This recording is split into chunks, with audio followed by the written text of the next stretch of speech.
For the first time in 4 years, the dollar appears to have made a sustained break over 100 yen.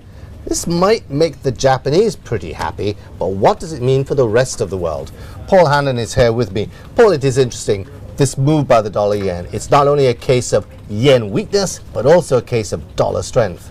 Yeah, it's a combination of two different factors. One is obviously the Bank of Japan's provision of massive stimulus announced in April.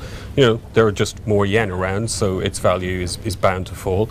But it also reflects a change in sentiment towards the US, I think, following payrolls numbers and other recent indicators that the economy there is picking up. And what that has led to is an expectation that the time left remaining for the Fed's QE program is perhaps shorter than people had previously thought. Again, that means a smaller supply of dollars. Okay, for the Japanese, relatively good news. This is what basically the Bank of Japan was trying to do, push the yen down, help Japanese exporters, and also encourage inflation to get Japan back on its feet. But, you know, that comes at a cost to everybody else, doesn't it?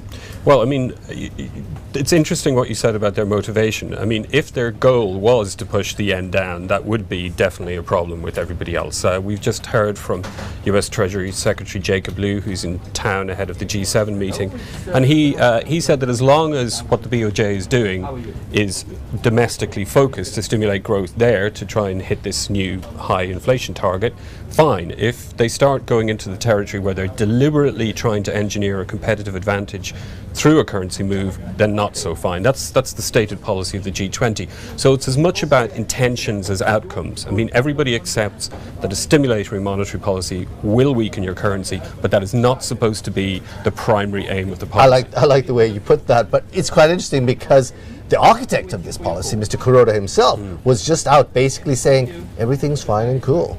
Yeah, he's just been speaking to reporters up in Buckinghamshire where the G7 are going to meet this afternoon, and he was saying, like, look, I can explain this again to my G7 colleagues just to reassure them, you know, what we're doing here is primarily focused on boosting domestic growth. It is not intended to weaken the yen. Now, it's all about trust. But it's a side, but it's going to happen. You know, that's all part of it, part and parcel of it. Yeah. So this means that it's actually, in a sense, bad news for the US and bad news for the Eurozone exporters who are actually going to have to compete against the Japanese exporters with this different adjustment in the exchange rate. Well, it may well be in the short term. It's difficult to judge these things because, again, as Mr. Liu was keen to emphasize, you know, what the US and what Europe, what everybody needs is every bit of the global economy to be growing.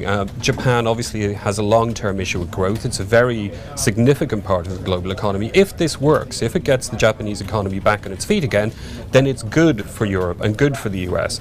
The same with Europe. I mean, if Europe was to return to growth, something that Mr. Liu is very keen to see, it would be good for Japan, it would be good for the US.